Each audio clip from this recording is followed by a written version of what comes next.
Двајца вработени во чистење на облакодер во Менхетен, Њу Јорк, доживеале застрашувачки моменти.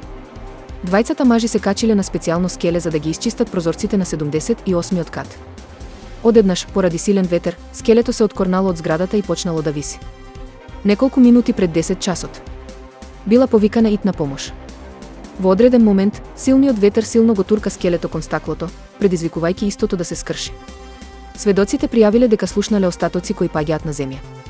Кога спасувачите се качиле, скелето било прицврстено со јажиња и двајцата вработени биле повлечени во објектот. Шефот на спасувачкиот тим, зборувајќи за Њу Јорк Пост, го опише спасувањето како исклучително опасно и за двајцата вработени и за спасувачите. Тим од канадски научници тврди дека ја откриле тајната на способноста за читање мисли, известувајќи дека одредени области на мозокот делуваат како инхибитори. Привлечноста на можноста за стекнување на природни способности е постојан елемент на човечката историја. Од пророштвата на Нострадамус до модерните приказни за суперхерои, идејата дека можеби поседуваме такви способности ја доловува колективната имагинација. Иако ваквите концепти повеќе звучат како научна фантастика, научната студија на канадски истражувачи, објавена во списанието Кортех, тврди дека постои начин да се развијат латентни ментални способности кои веќе се во човечкиот мозок.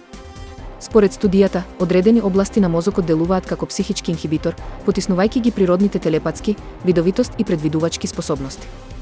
Истражувачите открија дека привременото исклучување на овој филтер може да ги подобри овие способности кај обичните луѓе, што сугерира дека сите ние поседуваме такви латентни моки. Но тие остануваат неактивни поради функционирањето на овие мозочни региони.